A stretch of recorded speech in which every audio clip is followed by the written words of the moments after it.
Hi everyone, welcome back to the channel, and of course, happy Halloween. Today I'm going to be taking a look at this Toony Terrors Vincent Price figure by NECA.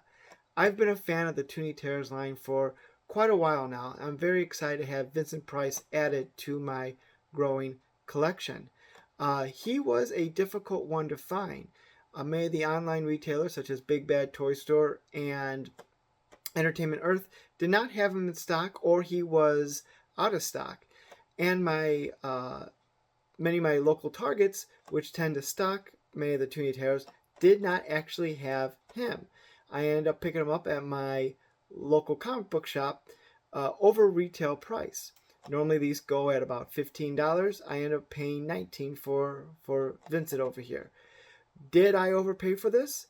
Well, let's open them up and find out. Here's the figure in its packaging. Pretty standard packaging for the Toony Terrors line. The Toony Terrors background with the movie theater. On the back of the box you have like a little diorama piece, which is something I never use, but it's a neat little feature that they have there. And of course, the most important thing, the figure. So the figure dead center with some of his accessories. You can also see the price tag that where I got it at. And of course the name of Vincent Price right on there. So pretty standard, nothing too exciting about that right there. Before we take a look at the figure out of the packaging, I wanted to show a better look of the interior art that you can't see super well with the figure in front of it. Of course, it is a movie theater that these Toony Terrors tend to have, but in this case you have a skeleton here. Looks like a skeleton taker. Vincent Price's acting chair when he's not acting, with a raven on it, no doubt a reference to the raven that Vincent Price had starred in. Little signature autograph up there. So nice little details that are specific to the figure. And that's what a lot of these Toony Terrors tend to do with these boxes here. So each one really never has like the standard packaging. They all have maybe this the same, but this changes from figure to figure. So that's a nice little touch there. And here's the figure outside of his packaging with his accessories. He, of course, comes with a hand, a black cat, which may be a reference to Tales of Terror, and a skull, which may be a reference to House on Haunted Hill. I am not the expert when it comes to everything Vincent Price, so I'm just speculating there. They could just be creepy things to add with Vincent Price there, since he was a sort of a king of horror back in the 50s and 60s and that era of movies. He also comes with an alternative hand, which can pop in there, and I'll show that in a moment. When you're looking at some of the articulations, like many of the other Toony Terrors, limited articulation. I wouldn't call this a stationary action figure, but they do have limited articulation. Arms move. I'm presenting something like that. Hand kind of twists over here. Same thing over here. His arm does move around 360, and his hand moves and twists this way as well. He does have peg holes on the bottom of his feet should you want to use a stand. One does not come with him, but you could probably use one on your own, or possibly a NECA stand as well. He is very nicely detailed. This looks like, to get focused up a little bit better, this looks like very much like Vincent Price in cartoony form. It's one of the things I like about this line, is because they do take these characters, these actors in this case, and make them into what look like a Saturday morning cartoon. It kind of makes it fun. One of the reasons why I like this line so much. The interesting thing about this one is I believe this is the first figure that they made not necessarily of a character, but of a specific actor. Like, it doesn't say any of his characters that he's played on the package. It says Vincent Price.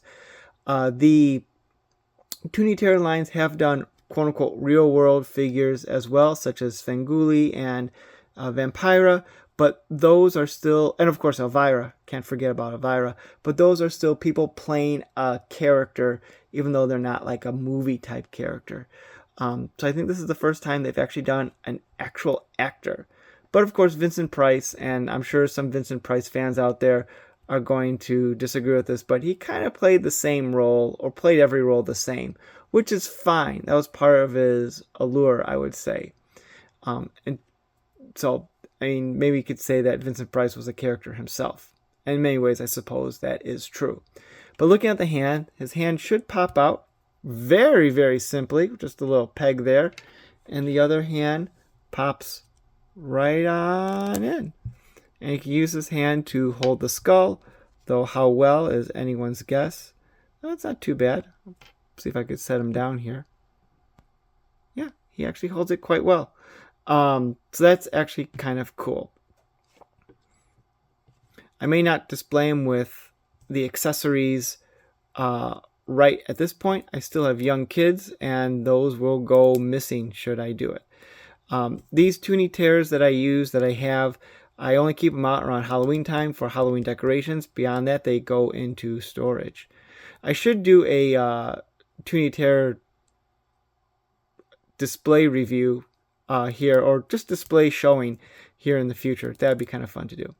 I should notice when you're getting him out of the package, he does have a piece of plastic that goes around him. This is very common for toys nowadays, so you just want to take some snippers and carefully snip those up. Yeah, this is great. I'm really happy with how this thing turned out. So it also has a cat here. If you want to take a look at the cat, black cat, very standard black cat, I suppose. Can he hold the cat in his hand? Suppose he could, though I don't know why he would. That's not going to happen. Something interesting to note, he does have a cigarette in his hand.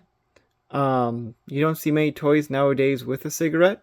Looking back at the box, I do notice on it, it has for ages 17 and up. I don't know if that's common for every Toony Terror or if that's just for him.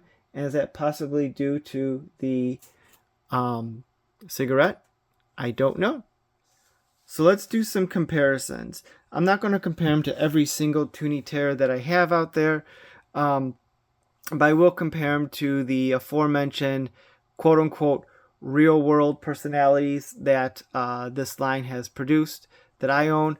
I over here have the Svengoolie, and over here the Elvira figures. Going on a tangent, I am super happy that he has Svengoolie because I am a big fan of his. I've actually had the opportunity to meet him a couple of times at various conventions and shows. And I've been watching, just happenstance, I've been watching a lot of Vincent Price movies lately that have been appearing on Svengoolie. My wife and I record him at night, on Saturday nights, and we watch him as we can as we go through our daily lives here. And lately we've been happy to catch up on some Vincent Price movies here lately. So that's my review. Do I think this figure was worth it for the few extra dollars I had paid for it? Yeah, I think it was to me. It was a figure I was very much looking forward to add to my Toony Terror collection. It's cool to have a Vincent Price. Opening him up, he looks great.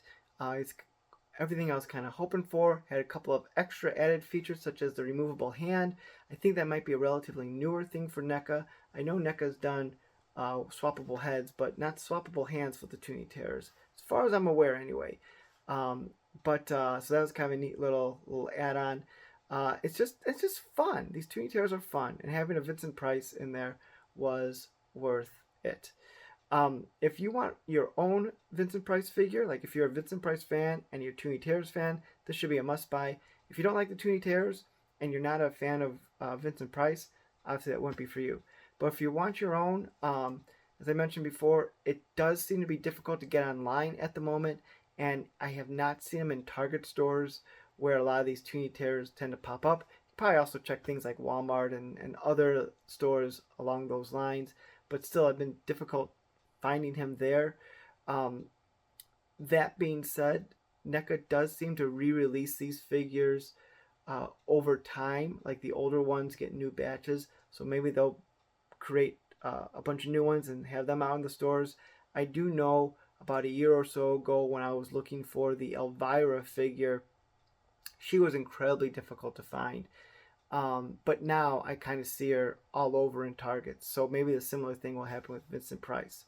Then again, Svengoolie has been incredibly difficult to find at all. So who knows? Hopefully, NECA will do another issuing of this figure down the line that people can pick them up. So that's all I have for this review. So thanks for watching and have yourself a spooky Halloween.